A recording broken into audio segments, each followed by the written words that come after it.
दोस्तों, जिनमें अकेले चलने का हौसला होता है उन्हीं के पीछे एक दिन काफिला होता है। दोस्तों, जैसा आप सभी लोगों को पता ही है कि एक छोटा सा किराना स्टोर, एक ग्रोसरी स्टोर शुरू करने के लिए भी कम से कम 2 से 3 लाख रुपए का इन्वेस्टमेंट लगता है। इन्वेस्टमेंट के अलावा भी बहुत सारी दिक्कतें होती हैं, जैसे दुकान के लिए लोकेशन का चुनाव करना, स्टाफ को मैनेज करना, स्टॉक को मेंटेन करना और कंपटीशन, इस तरह की बहुत सारी दिक्कतें होती हैं। दोस्तों, आज मैं आपको ऐसा तरीका बताऊंगा किराना स्टोर शुरू करने का जिसमें आपको 1 रुपया भी इन्वेस्ट करने की जरूरत नहीं है, कोई दुकान लेने की जरूरत नहीं है आपको। आप इसे अपने घर से कर सकते हैं, बहुत आसानी के साथ कर सकते हैं। कंपटीशन का कोई डर नहीं, मुनाफा भी उतना ही होगा जो कि एक आम ग्रोसरी स्टोर, एक किराना स्टोर में होता है, या उससे भी ज्यादा हो सकता है। चौंकिए मत, मैं बिल्कुल सही बोल रहा हूं। इस वीडियो को पूरा देखेंगे तो आपको यह सिस्टम समझ में आएगा, इसलिए इस वीडियो को पूरा देखिएगा, अंत तक देखिएगा। और अभी तक आपने इस चैनल को सब्सक्राइब नहीं किया है तो आप जल्दी से इस चैनल को सब्सक्राइब कर लीजिए और सारे नोटिफिकेशन को ऑन कर लीजिए। तो शुरू करते हैं हम आज का वीडियो।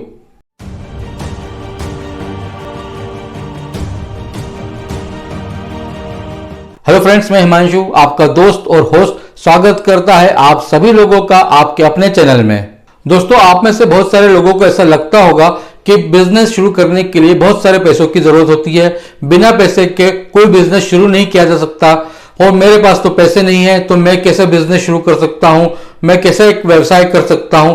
यदि आप भी यही सोचते हैं कि बिना पैसे के कोई बिजनेस नहीं हो सकता तो इस थॉट को अपने जहन से निकाल दीजिए। कोई भी बिजनेस या व्यवसाय बिजनेस करने वाले के हौसले और हिम्मत से बड़ा नहीं है। बिजनेस की सफलता उसके आइडिया और कॉन्सेप्ट पर निर्भर करती है, और साथ साथ बिजनेस करने वाले की मेहनत पर भी काफी कुछ निर्भर होता है। दोस्तों, आज जो तरीका मैं आप लोगों को बताऊंगा उसके बेहतर रिजल्ट्स के लिए आपको इस सिस्टम को, इस तरीके को 1 साल तक फॉलो करना होगा। आपको अपने कंफर्ट जोन से बाहर निकलना होगा, आपको इस बिजनेस पे पूरी तरह फोकस करना होगा, तभी आप इस बिजनेस को सेट कर पाएंगे। और यदि आपने ऐसा कर लिया तो आप समझिए आपने मैदान मार लिया। बिना किराने की दुकान खोले किराने का व्यवसाय शुरू करने के लिए सबसे पहले आपको एक काम करना होगा। आपको एक राशन की लिस्ट बनानी होगी जिसमें आपको सारे आइटम, चावल, दाल, तेल, इस तरह की सारी लिस्ट आपको एक बनानी होगी, और आपको अपने 50 कस्टमर्स को ये डिस्ट्रीब्यूट करना होगा। और आपको अपने इन कस्टमर्स से कहना होगा कि आपको महीने का जितना भी राशन लगता है, आपको महीने का जितना भी सामान लगता है, चाहे वो आटा, दाल या कोई भी सामान हो, आप उस समय इस लिस्ट में मेंशन कर दीजिए।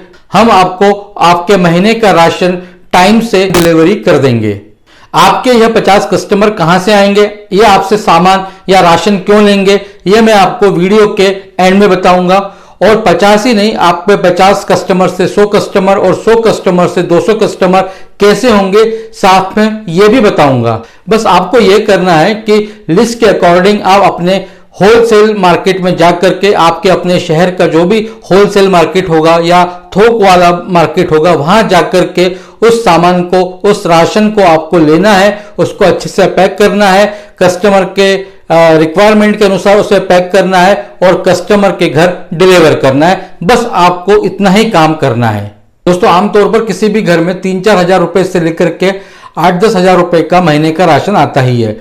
हम एक 5 हजार रुपए का आंकड़ा पकड़ते हैं। हम ये मानते हैं कि जो राशन हम अपने 50 कस्टमर्स को दे रहे हैं वो हमसे 5 हजार रुपए का कम से कम सामान तो लेंगे। यदि हम इस 5 हजार रुपए की फिगर को पकड़ते हैं तो 5,000 इंटू 50 यानी 2.5 लाख रुपए, यानी हमने एक महीने में 2.5 लाख रुपए का बिजनेस किया।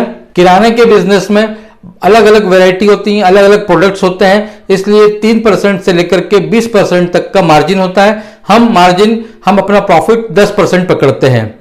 10% प्रॉफिट के हिसाब से हमने 2.5 लाख रुपए का माल सेल किया तो 25,000 रुपए हमारा प्रॉफिट होता है, और डिलीवरी और बाकी पैकिंग का खर्च मिला करके 10,000 रुपए भी निकाल लेते हैं तो 15,000 रुपए का हमारा शुद्ध प्रॉफिट होता है। दोस्तों, ये तो पहला स्टेप है, अभी तो पूरी कहानी बाकी है। बस आपको क्वालिटी और रेट का ख्याल रखना है, और आपने अपने कस्टमर्स को सेटिस्फाइड कर दिया, आपने उनको अच्छा प्रोडक्ट दिया, अच्छा राशन का सामान आपने उन तक पहुंचाया, समय से पहुंचाया, अच्छी सर्विस दी, तो आप ये मान लीजिए कि आपका बिजनेस यहां से शुरू हो गया। बस आपको अब ये करना है कि आपको अपने इन कस्टमर से एक एक रेफरेंस मांगना है और उनसे कहना है कि हमने आपको इतनी अच्छी सर्विस दी है, तो हमको एक रेफरेंस दे दीजिए ताकि हम इनको भी अच्छी सर्विस दे सकें और अपना थोड़ा सा बिजनेस को एक्सपांड कर सकें। यदि आपने अपने इन 50 कस्टमर्स को अच्छी सर्विस दी होगी, अच्छा सामान दिया होगा, तो ये आपको रेफरेंस देने में बिल्कुल भी गुरेज नहीं करेंगे, आपको रेफरेंस जरूर मिलेगा। हमें जो 50 नए रेफरेंस मिले हैं, हमें उनके साथ संपर्क करना है, उनसे बात करनी है और कहना है कि आप हमारी सर्विसेज लीजिए। जरूरी नहीं है कि 50 लोगों से हम बात करते हैं तो 50 के 50 ही हमारी सर्विस लेंगे। हम सपोज करते हैं कि 40 ही लोग हमसे सर्विस लेते हैं, मतलब कि सेकेंड मंथ में हमें 90 कस्टमर्स को सामान डिलीवर करना है, राशन डिलीवर करना है। 50 हमारे पुराने कस्टमर्स, 40 जो हमने रेफरेंस के द्वारा जो कस्टमर्स बना है वो, इन्हें 90 कस्टमर्स को हमें 5,000 रुपए का लगभग हमको राशन डिलीवर करना है। तो 5,000 इंटू 90 यानी 4,50,000 का सामान हो जाता है। अब हमें 40 जो हमारे नए कस्टमर बने थे, अब हमें उनसे रेफरेंस मांगना है। अब मान लीजिए कि 40 को 40 नहीं मिलते, अब हमको वो 30 ही रेफरेंस मिलेंगे। अब हमको वो 30 रेफरेंसेस से संपर्क करना है और उनसे सेम बात करनी है जो कि हमने पिछले 40 कस्टमर और 50 कस्टमर्स के साथ की थी। थर्ड मंथ में हमें 120 कस्टमर्स को राशन डिलीवर करना है।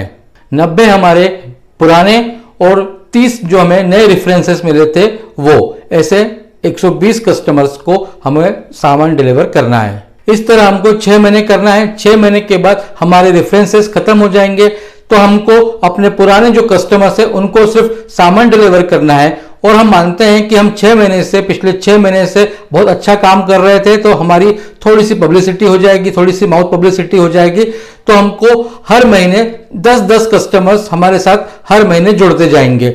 अगले 6 महीने तक हर महीने हमारे साथ 10 नए कस्टमर जुड़ते जाएंगे। यदि इस तरह हम पूरे 1 साल काम करते हैं तो हम साल के अंत में 220 कस्टमर्स को जोड़ते हैं और हमारा नेट प्रॉफिट होता है 77,000 रुपए। दोस्तों, यदि आपने ये काम सीरियसली किया है और आपने अच्छी सर्विस दी है, आपने अपने काम को फोकस किया है, तो ये जो आंकड़े हैं इससे कहीं बेहतर होंगे। यहां आपको क्रिकेट वाली रणनीति अपनानी होगी। अपोजिशन टीम कितनी अच्छी बॉलिंग कर रही हो, बस मैदान में आपको डटे रहना है, आउट नहीं होना है, रन तो अपने आप बनेंगे। उसी तरह आपको ये काम छोड़ना नहीं है, बस आपको करते रहना है। आपके कस्टमर्स कितने बनते हैं उस पर ज्यादा ध्यान ना दे करके आपको अपनी सर्विस पे ज्यादा फोकस करना है। यदि आपने विषम परिस्थिति में भी इस काम को पूरे 1 साल कर लिया तो आपका आगे का रास्ता बहुत आसान हो जाएगा। दोस्तों, अब मैं आपको बताता हूं कि शुरुआत में जो 50 कस्टमर्स थे वो आपसे क्यों और कैसे जुड़ेंगे। दोस्तों, जब हमारे यहाँ शादी या कोई बड़ा फंक्शन होता है तो सबसे पहले हम काम ये करते हैं कि हम मेहमानों की, गेस्ट की लिस्ट बनाते हैं और ये ध्यान रखते हैं कि कोई गेस्ट या कोई मेहमान छूट ना जाए जिनको हमें इनविटेशन देना है। बस ये किराना व्यवसाय शुरू करने से पहले इस प्रकार की एक लिस्ट बनानी है। अमूमन एक मिडिल क्लास फैमिली का 100 से 200 परिवार का एक नेटवर्क होता है जिनसे वो डायरेक्टली जुड़े हुए होते हैं। मैंने यहाँ सिर्फ 50 परिवार ही लिए हैं जिन्हें आपको अपनी लिस्ट में शामिल करना है, उनसे संपर्क करना है और आपको अपने व्यवसाय के बारे में इन लोगों को बताना है और उन्हें अपने तरीके से कन्विंस करना है कि वो आपके इस नए व्यवसाय में शामिल हो। क्योंकि ये लोग आपको पहले से जानते हैं, आप पर ट्रस्ट करते हैं, आपके मिलने जुलने वाले लोग हैं, तो ना की गुंजाइश बिल्कुल ना के बराबर ही होगी। और जब आप अपनी बेस्ट सर्विस इनको देंगे तो यह विश्वास और प्रगाढ़ हो जाएगा और मजबूत हो जाएगा। दोस्तों, मेट्रो और 2 टायर सिटीज में यह सिस्टम बहुत प्रचलित है, बहुत फेमस है और इस तरह का बिजनेस करके बहुत सारे लोग लाखों रुपए कमा रहे हैं। दोस्तों, मैं मानता हूं शुरुआत में मेहनत थोड़ी ज्यादा है, लेकिन दोस्तों यह मेहनत आप अपने लिए ही करेंगे, अपने सपनों को पूरा करने के लिए ही करेंगे। दोस्तों, आज के लिए फिलहाल इतना ही। यदि यह वीडियो आपको पसंद आया हो, मेरी दी हुई जानकारी, मेरी दी हुई इन्फॉर्मेशन आपको यूजफुल लगी हो, तो इस वीडियो को लाइक और ज्यादा से ज्यादा शेयर कर दीजिए और चैनल के सपोर्ट के लिए चैनल को सब्सक्राइब करना ना भूलें। वीडियो देखने के लिए आप सभी लोगों का बहुत बहुत धन्यवाद। फिर मिलेंगे किसी बेहतरीन आइडिया के साथ। मुझे आज्ञा दीजिए। स्वस्थ रहिए, सुखी रहिए, समृद्ध रहिए। जय हिंद।